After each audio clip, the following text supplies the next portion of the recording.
Welcome to Gaming Introspection. It's really good to see you, gamers. Good! What the bloody hell? That was a little strange.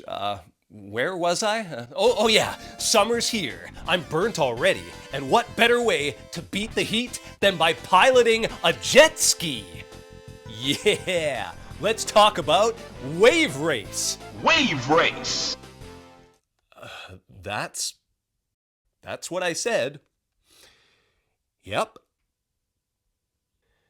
Oh God. The first racing game ever released for the N64. You veteran 30-something gamers out there know all about it.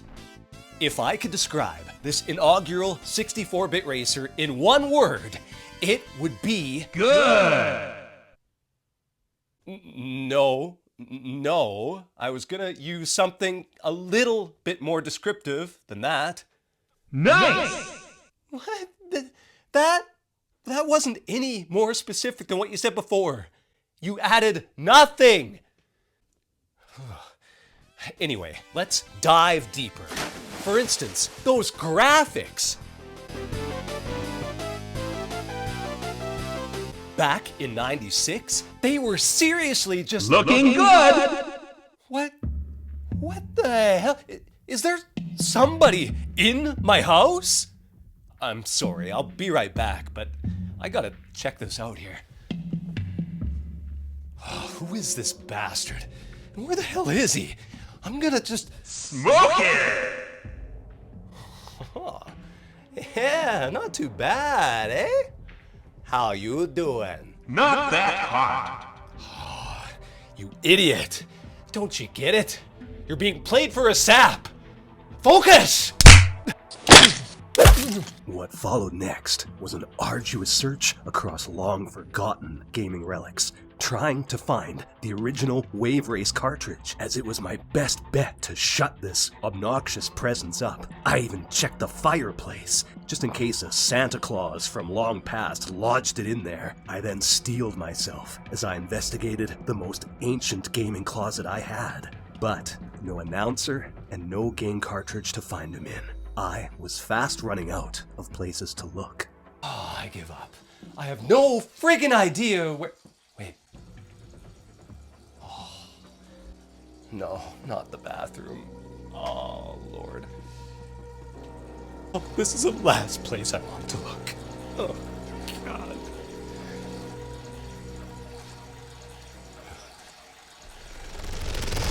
Ah! Oh, really funny.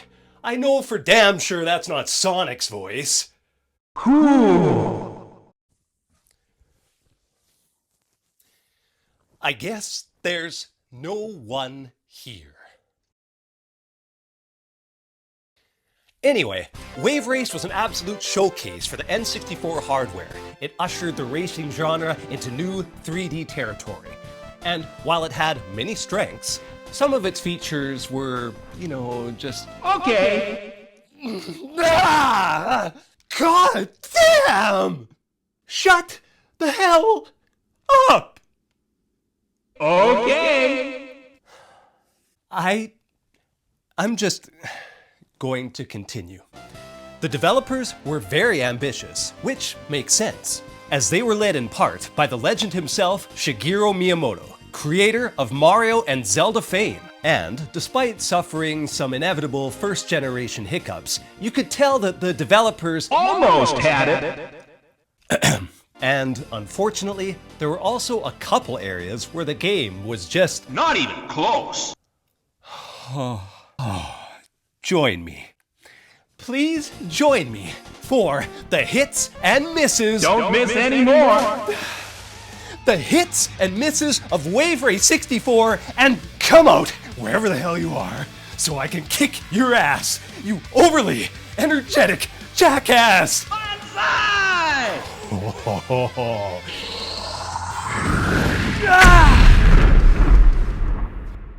That was weak.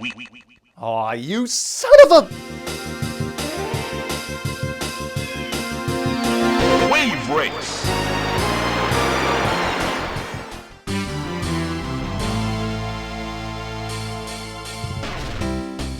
Disclaimer, the soundtrack hit does not include the announcer. What are you thinking? Oh, believe me, I have a special section set aside especially for you in the section immediately following this. No problem. Huh. A rare, sensible remark from our disembodied friend? Thank God. I will take it. Now, when it comes to sound, Keep going.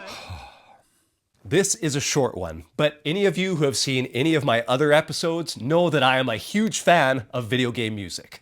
The vibe and flavor of Wave Race's score is campy, and the quality isn't anything special. It's just MIDI samples and no orchestral melodies or anything. But each tune somehow combines both energy and relaxation that suits the tone of the game absolutely perfectly. Something as simple and basic as the watercraft selection screen has that chill, relaxed vibe that just makes it appealing to want to play a round or two.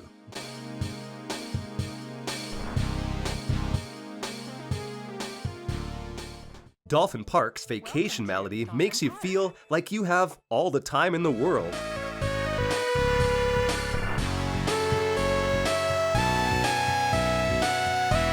And you do, as you get used to what was, back then, revolutionary controls and free roaming 3D practice space, which we'll touch on later. Whereas Sunset Bay matches its higher stakes with some high-end energy.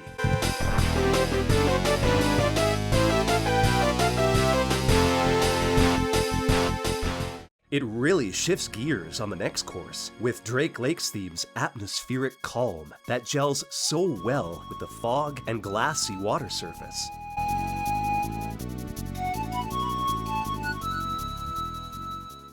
Then you got the mechanical thrashing in the industrial Port Blue stage, which is the only one that's a bit off base.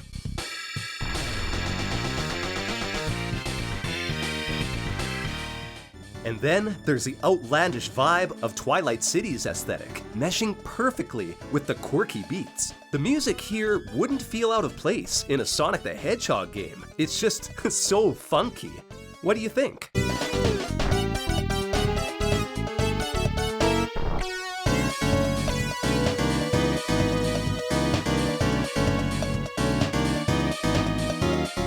It all leads up to a celebratory fusion of adrenaline once you make it to Southern Island, the last course in every circuit.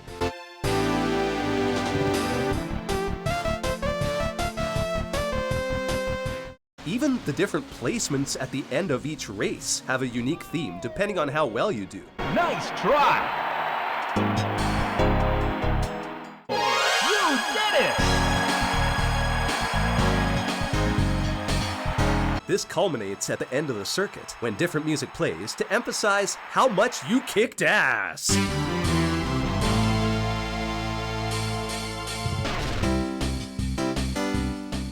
Or how agonizingly close you came to the podium.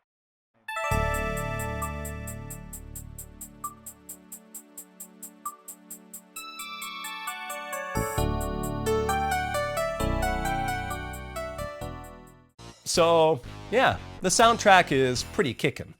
But we all know that I can't review Wave Race without mentioning that voice, that presence that ties the entire thing all together. What this guy lacks in subtlety, he makes up for with Maximum power.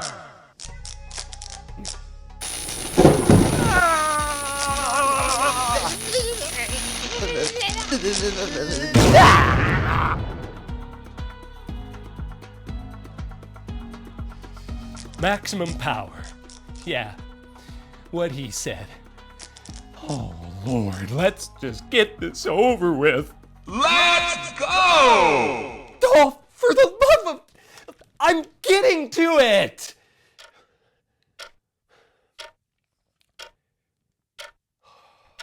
Good! You finished first and got 7 points. Great race! I'm gonna make that guy wait a minute longer.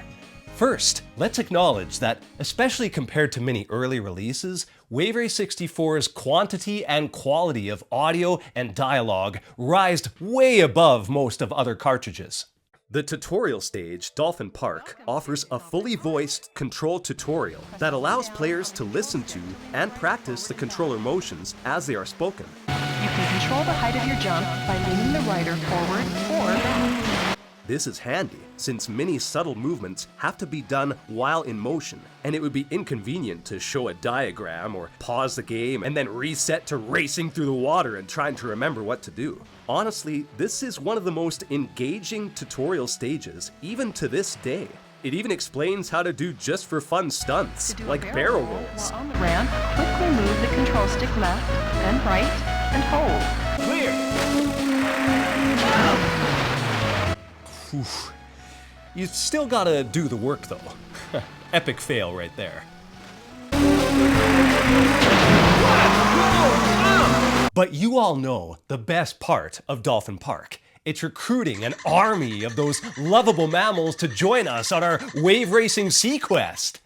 Warm-up time. Follow that dolphin. Yeah, if you manage to actually follow that dolphin like the woman tells you to, and do it enough times, more of them gradually join your warm-up routine, and eventually this mighty king or queen dolphin takes over, and it is ridiculously awesome. If you manage to win every race on the harder circuits, you're greeted by a Free Willy-esque orca family who joins you for your final push at Southern Island. These are small things that don't really give you any bonuses, except for that feel-good sense of achievement.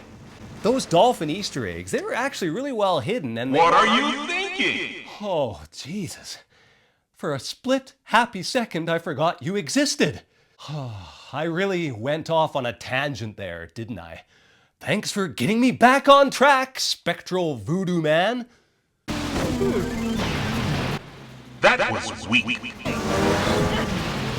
That was weak. Don't pay attention.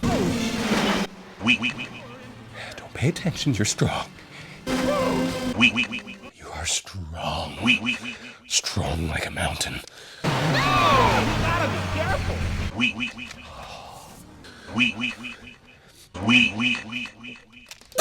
I can't take it anymore.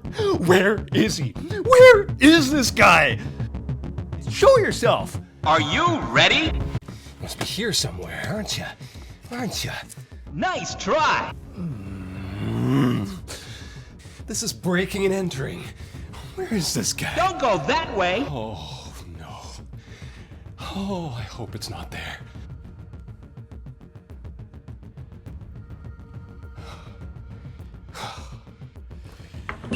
Ah! Wrong way. One chance left. Where in this godforsaken house is... Oh, wait! Yes! Yes, I know it. I know where he is. No. No. Oh, not that one. Oh, jeez. Yes. Oh, here we go. Here it is. Oh, finally. Prepare to... Ah! Yeah! Oh, Jesus! Oh, get it away! Oh, that was scary. Oh, Christ. You almost had it. Can you show yourself, dude? Just once? So I can punch you? Don't sweat it. Try again. Prick probably just ran off. I'm gonna go check.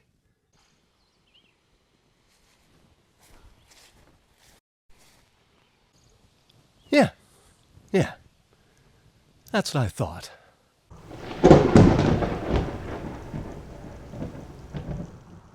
What the...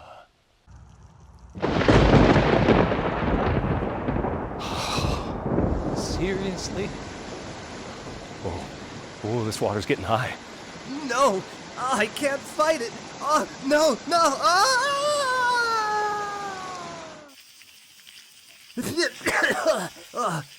Where am I? A water park? Seriously? Is this supposed to be like some kind of irony or payback? I'm sorry, you've been disqualified. Get back in the water! Maybe I'll just stop. Good! The announcer is memorable, to say the least. He has no subtlety whatsoever. Sometimes he's a jerk. You've got to do better next time. Sometimes he's complimentary. You are a great wave racer. Or he thinks he's better than you. But all the time, he's Infinite Energy Man, constantly in your face, despite never making a physical appearance in the entire game. You're about 6 seconds ahead. You gotta be careful. You're in first. And that's probably for the best. It always feels like he's right next to you, just watching you as you're trying to focus and play the game. Hey, the final lap! You gotta be careful! And you can't turn him off either, so you're forced to just cope as best you can. Nice! Moving up! I find it very aggravating that you can turn the music off easily, but you have no option to silence him. It's probably because even the game doesn't know exactly what physical or digital space and time this announcer exists in. Where the hell is he? Maybe he's up in this helicopter you briefly see in Port Blue? Some kind of eye in the sky as you fumble around and crash? That's the only way he could keep track of your every move. Like when you try and leave the course off of the starting blocks and leave his overwhelming energy behind. Get back in the race! What if I don't wanna? Huh? What are you gonna do about it? I wanna explore. I wanna follow that sunset, go on grand adventures until I find the most amazing. Time to get serious!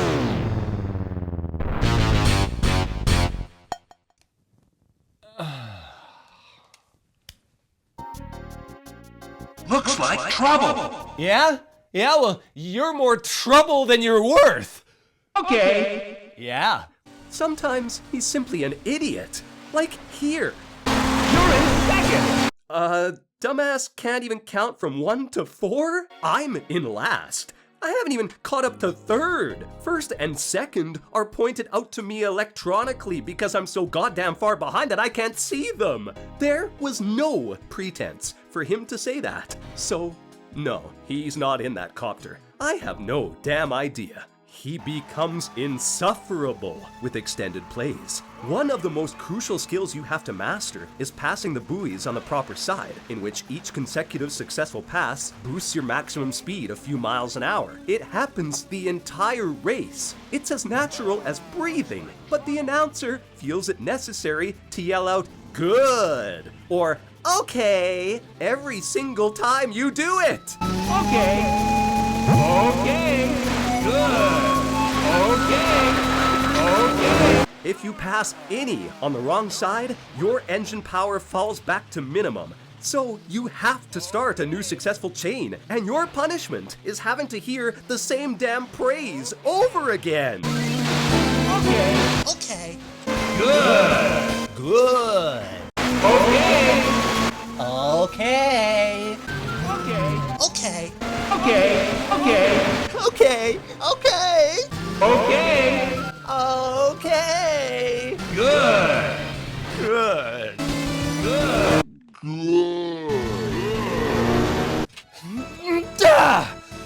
It is a damn shame that this announcer is so redundant and otherworldly, because a huge asset of the game that still holds up well today is the realistic physics.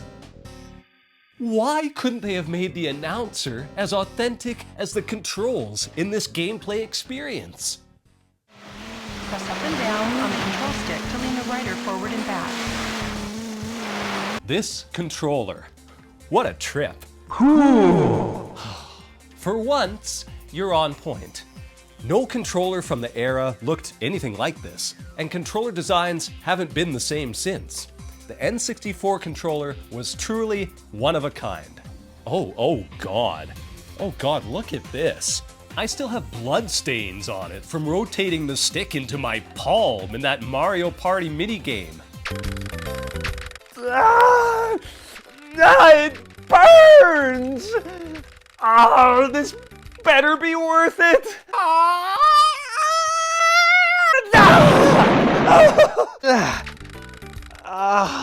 Okay, so it isn't perfect. But how many of us can say we are? Super Mario 64 had redefined controls and movement within 3D space in September, and then Wave Race hit the shelves 2 months later, making gamers adjust to the newfound freedom in the N64's first racing game, on water, no less. Instead of the subtle movements being used to steadily increase your avatar's momentum though, you were constantly adjusting to and fro, switching your intensity and direction on the control stick.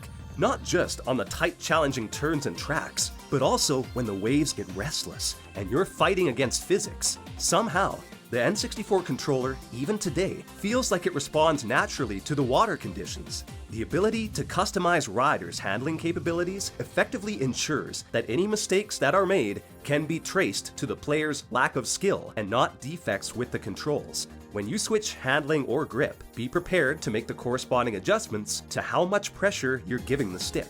Especially with Miles Jeter, who will disembark pathetically easy if you're not careful. Nintendo's team even went so far as to give you advanced controls, like pressing B to weigh down and dampen the waves with your watercraft, which can enhance your speed in a calmer sea, or lessen the airtime if you happen to hit a larger wave. Holding R lets you slide, almost like the drift in Mario Kart 64, but much more risky and easy to get tossed around with if you use it recklessly. The most useless, but fun, expression of the analog controls are found in the stunt mode tricks you can pull off. Whether it's doing flips off of the ramps, barrel rolls, riding upside down, or standing on the throttle, it was a real trip to rotate that analog stick counterclockwise or clockwise, and then see your racer translate that to the screen. Back in '96, it felt so realistic, attaching us to the action on screen like never before. The best use of these, ironically for me, was during the actual races. They're useless, but you can still pull them off even in the normal racing modes. And these can make for some sublime epic fails, launching yourself for no other reason than to see how far apart your rider can get separated from their jet ski. Looks like trouble. Looks like... Watch out! Watch out! It can also make for some fun final poses, strutting your stuff like you're cock of the walk as you pass through that final checkpoint. You did it! Bonsai! Yeah! What a show! I love it! It really wasn't that exciting. Nothing that you say is as exciting as you make it out to be. Okay! Aren't you sick of him? Doesn't that campiness wear out its welcome after a while? Yeah, I know. I'm just as bad. Touché. But matching the amazing controls, Nintendo pumped up the realism all the way across the board. This is what a next generation game was supposed to be.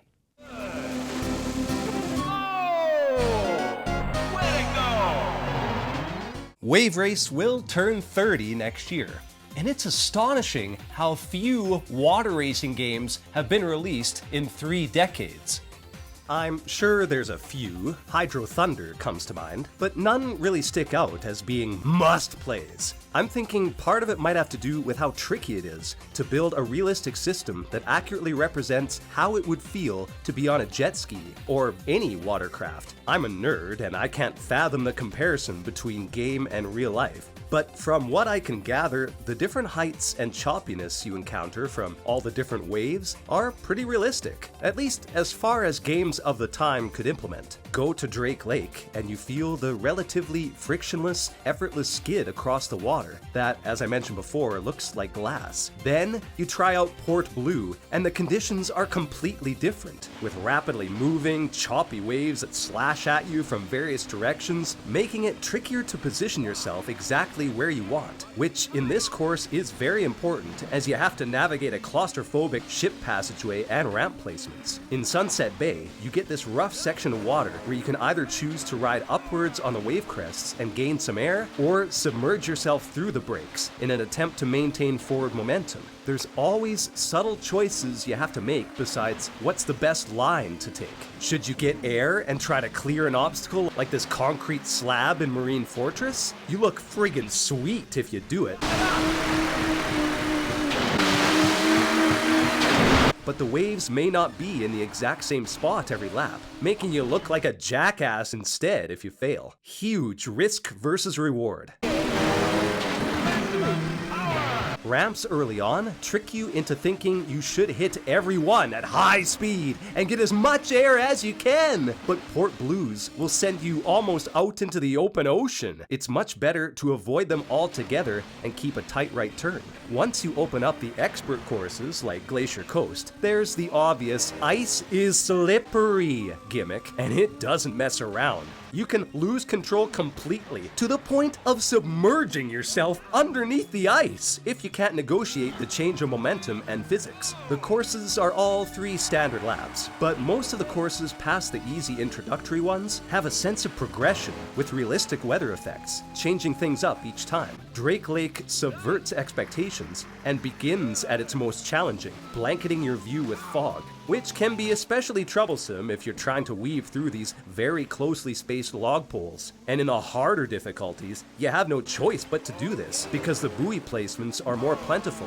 making sure that you have to weave back and forth, another element of change. But once you get to lap 2, the fog lifts, and soon the water becomes a beautiful mirror, giving you miles of anticipation and sightlines as you go for that final push. Speaking of beautiful, the Drake birds, the namesake of this course, as well as subtle examples of underwater life, are all testaments to how much time and care was taken to craft Wave Race's world. If you want even more realism, you can set the wave conditions to calm or wild, and let me tell you, it delivers on this word's promise. By changing this, you'll be able to enjoy Drake Lake with a much steeper challenge, bouncing around everywhere on the wild waves. On the other hand, if you're sick of the choppy harshness of Marine Fortress or Port Blue, put it to calm, and you can enjoy a much more tranquil experience. Finally, the CPUs, while they get faster and definitely more of a challenge as you go, never seem to egregiously cheat. In the expert setting, you're forced to navigate this zigzag tunnel,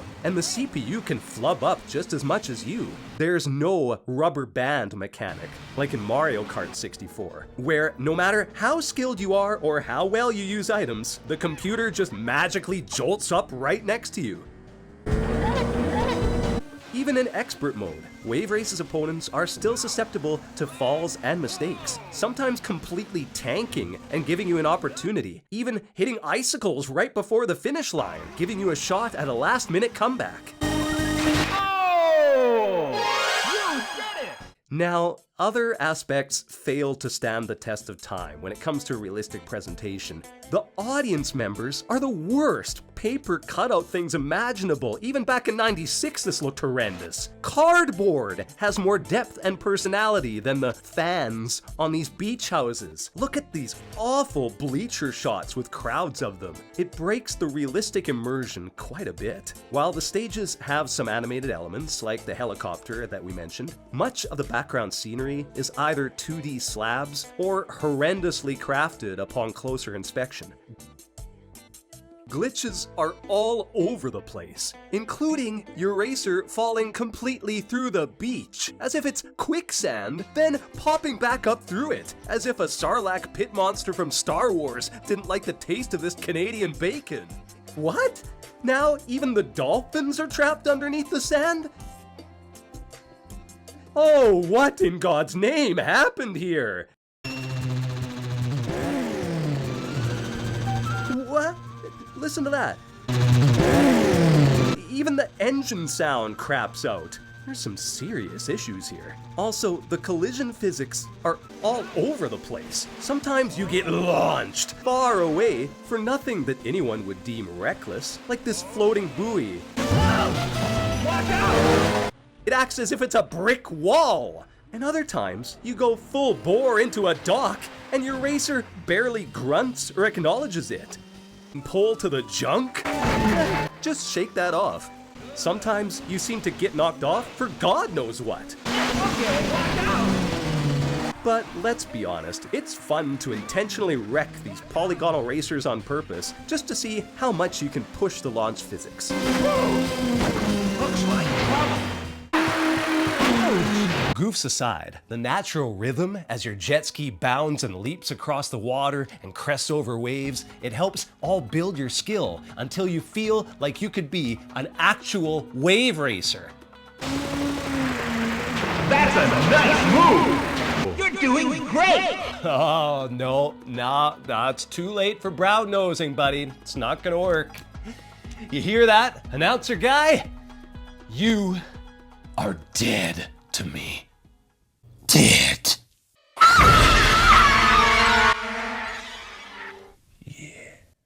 Good! He'll calm down now. I promise. You get to move up to the next class! While the early release of Wave Race helped Nintendo's case for showing off its analog control stick, in my opinion, this game actually came out too soon in video game history. It feels like if they remade this today, there would be much more freedom in how Nintendo could design their tracks, including some more free roaming ones, like an expanded version of Dolphin Park. As a kid, I enjoyed going full speed past the outbuoys, hoping to find some hidden Easter egg or island. And it's awesome how the game allows you to travel so far, but awful how the time limit just expires and you're instantly done. This wouldn't have mattered so much if the developers included some more courses. Not counting Dolphin Park's tutorial, there's only 8 unique race settings. Even compared to its contemporary, Mario Kart 64, that's half of that game's 16 tracks. Still, I can only imagine the amount of tech involved, especially in creating unique wave designs and patterns for each of the races. It's not enough to have every course look original and varied, but the water needs to feel different for them too. Otherwise, it detracts from the realistic physics we talked about earlier, and each run would just be the same thing with different graphics. So yeah, we have to cut Nintendo some slack. They do try to lengthen the Wave Race party with reverse courses, and to be sure, those are very unique, especially when you realize all the ramps that you used to soar over hazards with are now hazards themselves. And look at this, you gotta navigate through a minefield in Twilight City while this big chunk of ramp laughs at you. Speaking of mines, you'll find that they pop up more frequently in tougher modes, even in the beginning courses, as well as extra buoys that force you to make extra tough turns to keep your speed up. In normal mode, you can just stay clear to the right when you get near those wooden posts in Drake Lake, but in Expert, you have to bob and weave over and over, or else your speed is cut to nothing. Specific races present extra quirks too. Marine Fortress has a steel gate that only opens after a second lap in hard mode, giving you a shortcut, but one that is filled with hazards. While Port Blue opens with a gracious straightaway, but hard mode has a shortcut option that's extremely difficult to navigate, especially if you're a fat dude who can't corner worth a damn. And in Expert, it's the only option available. Twilight City has a shortcut hidden right off the starting ramp you can access by diving under the water. Still, these constitute only 10% of the course's length, and they don't drastically change the overall structure or progression. In addition, only 3 of the racers are viable. Who's going to win? I don't know, but I know for certain it's not this girl. Looks like trouble. Ayumi Stewart is absolutely useless once you get past normal difficulty. Her max speed is barely 100 kilometers an hour, whereas everyone else tops out near 120 or 130. Any collision causes her to fly off the watercraft too. Once you get to hard mode or beyond, she's woefully under-equipped to handle the races. Look at how far behind she is in these circuits. Holy 15 seconds! That's sad. Actually, only 2 of the 4, Miles Jeter and Ryoto Hayami, are easy to pick up and play, as they are fairly balanced. I always picked Jeter because, well, the Canadian connection, and he was the best to use for fun stunts, but he barely hangs on to the jet skis, so any collision is awful. Dave Mariner is by far the fastest, but he handles about as well as a beached whale, while also struggling to accelerate if you do screw up. You can customize each of these properties, but there's only so much you can do. Even if they were different, again, it's half the amount of contestants compared to Mario Kart 64. So that means less to dig into and master once you cross Southern Island's final finish line. The ending scene at the island's beach, though, looked absolutely magnificent at the time. These graphics, believe it or not, were cutting edge, sharp, and definitely next gen. Even the ass ends of these characters seem to be modeled better than ever before.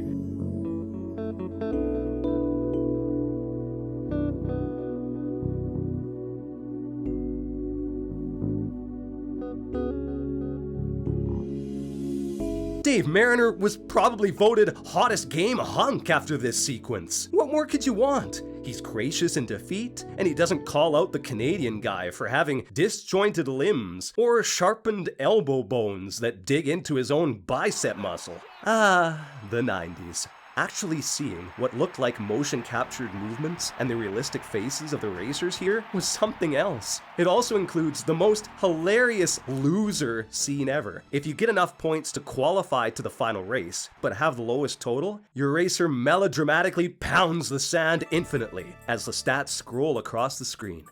But still, once you've had your fill of the 8 courses, there's very little to keep you coming back. Especially since Wave Race fails in a surprising area that was regarded as one of the N64's most impressive assets. What happened? I'm explaining it! Damn it! How are you existing right now? Don't miss any more.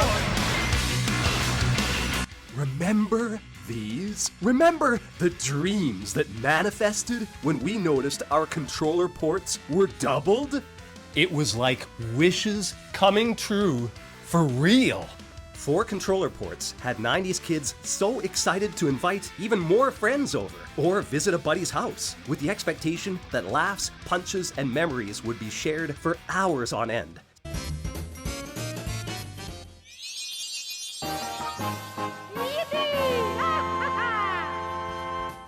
No! I was 16 stars ahead of you! Smash Brothers was perhaps the best example of how engaging 4-player games could get. There was just so much going on, and we were no longer limited to having one competitor. If you weren't the best, it wasn't as big a deal, because 4 of you were there at each other's throats in a slugfest. It was glorious! Sadly, Wave Race 64 missed a great opportunity to be the first N64 game to utilize all 4 ports. Now, as adults, we generally have a more sympathetic understanding as to why Wave Race was limited to 2 players. With the complicated and adjustable wave physics system that undoubtedly strained the CPU of the N64, simply getting the split-screen mode to work relatively smoothly, I'm sure, was a processing feat all in itself. Let's be honest, the game never reaches 30 frames per second, even in single-player mode. The 2-player is even choppier, no pun intended. So you can imagine 4 screens worth of waves, all needing to account for 4 player inputs and reactions to 4 jet skis simultaneously as each player hits the waves at a different speed and angle? Simply describing all of these factors already wears me out, and I'm almost certain the technological limitations similarly limited the amount of interaction that could be handled at once. But tell that to a 10-year-old kid. We just wanted things, and we wanted them all at once. What we're left with is an infinitely boring 1 versus 1 matchup. Looks like trouble. It's more than that. This sucks. There's no other way to put it. As soon as one player gets a lead, or if one player makes just one major mistake, that's pretty much it. Get back in the race. I can't! I'm locked on a sand dune for a few seconds. It doesn't matter how good I do from here. I'm way too far out. Wave Race 64 is a simulation racer. This isn't a hectic, battle-oriented powder keg like Mario Kart 64. You're not going to throw shells or bananas at your opponent when they're cutting through the waves, or get an invincibility star to rocket back into the lead. There's nothing to hinder each other. So unless you and your opponent are wave race experts, one of you is going to have a distinct advantage and just cruise to the finish line. Also, unlike Mario Kart, there is no two-player Grand Prix mode, where it's both of you and the computer players, fighting over item boxes, launching yourselves half a mile over boats and rivers, navigating through local traffic, falling into chasms while mushroom people scream in the background. Even if one of you is doing great and the other isn't, there's still the CPU opponents to make the contest interesting. Even if you're sucking ass or in a dead heat for first place, there's always something going on, like infinite turbos up a hill or some retribution by summoning a lightning bolt to at least make you feel better. Not the case here. It's purely one-on-one. Two-player Grand Prix wouldn't have helped Wave Race much anyway, being as there's only 4 racers. And like we said before, I'd wager that the frame rates would have been choppier than the water in Marine Fortress. This is the final round. Good luck. 3, 2, 1. Wave Race 64 has been with us for almost 30 years, and I encourage everyone to revisit it today. Older gamers will be washed away with nostalgia and be surprised with how well it's aged, while the younger Gen Z crowd will be pleasantly intrigued at how realistic the controls are. While the track list is admittedly meager, each of them outside the first course do take time to practice and find the best lines, with the wave conditions adding to that challenge. When you find the best way to angle your craft and slash through the waves just right, even something as basic as a time trial can be exhilarating as you master the wave physics with its precise controls and responsiveness. There's a true quality build that echoes through the game, almost as loudly as the reverb effect given to that crazy announcer. You are a great wave racer. What are your favorite Wave Race memories, gamers? Or have you recently checked it out on the Switch online service for your first go-around? I would love to hear your thoughts. Stay cool, gamers, and check out more retro and modern gaming content right here at Gaming Introspection. Take care, and let's all get pumped for the summer! Okay. Yeah, this episode's done. Everybody's behind you. Go for it. Get back in the race. Okay. No misses. Beautiful. Not that hot. No problem. Oops. One chance left. Good.